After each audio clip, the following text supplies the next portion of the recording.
الله. عماد السالمي، كيف شايف ظهور النصر الأول في هالبطولة؟ حلو، لأنه في جدية.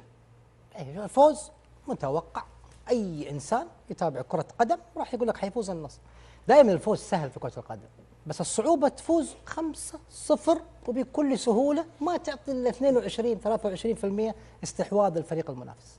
شكلك بدون كرة النصر كان ممتاز، عبد الرحمن غريب كان ممتاز، نشاط النصر في كل مربعات الملعب خصوصا الطرفين كان نشيط جدا، يروح بالثنائيات ويروح بالثلاثيه. انجلو هذا كان يشتغل شغلين ترى، كان يروح يسوي ثلاثيه في طرف الملعب وكان يسوي ثنائيه مع جواو فليكس. ارجع الاهداف، المشاهد كذا يشوف الاهداف حيلقى كل القصه هنا. انجلو هذا يروح يسوي طرف ملعب وشوف الجول الاول والثاني نفس الشيء. انجلو نفس الكلام يروح يسوي مع جواو فيليكس ثنائيه في عمق الملعب ويسوي مشاكل كبيره جدا. فوارق الامكانيات في المواجهات المباشره، انت سهل جدا نادي النصر، لاعب نادي النصر يفتك من المنافس. ليه؟ لعدم امتلاك هذا المنافس الامكانيات العاليه، فما يحتاج 2 على 1، 1 على 1 خلص الموضوع.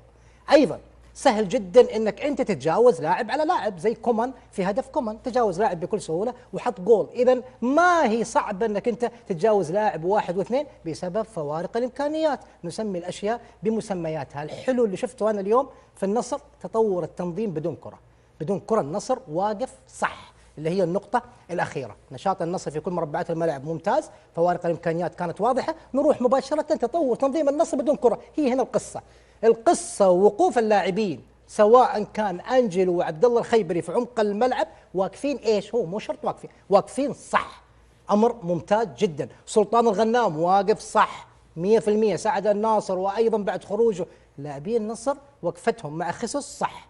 أنا فنيا يمكن واضحة، أشكر خصوص يا أخي على هذه الجدية.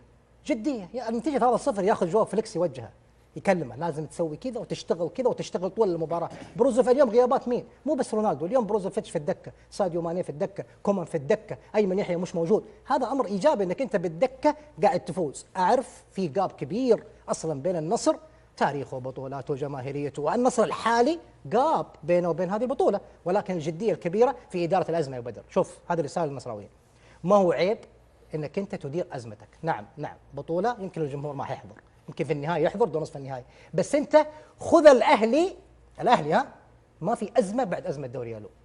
نزل دوريالو قال لك انا كبير ادير ازمتي، ارجع اسيطر على القاره هذه كلها.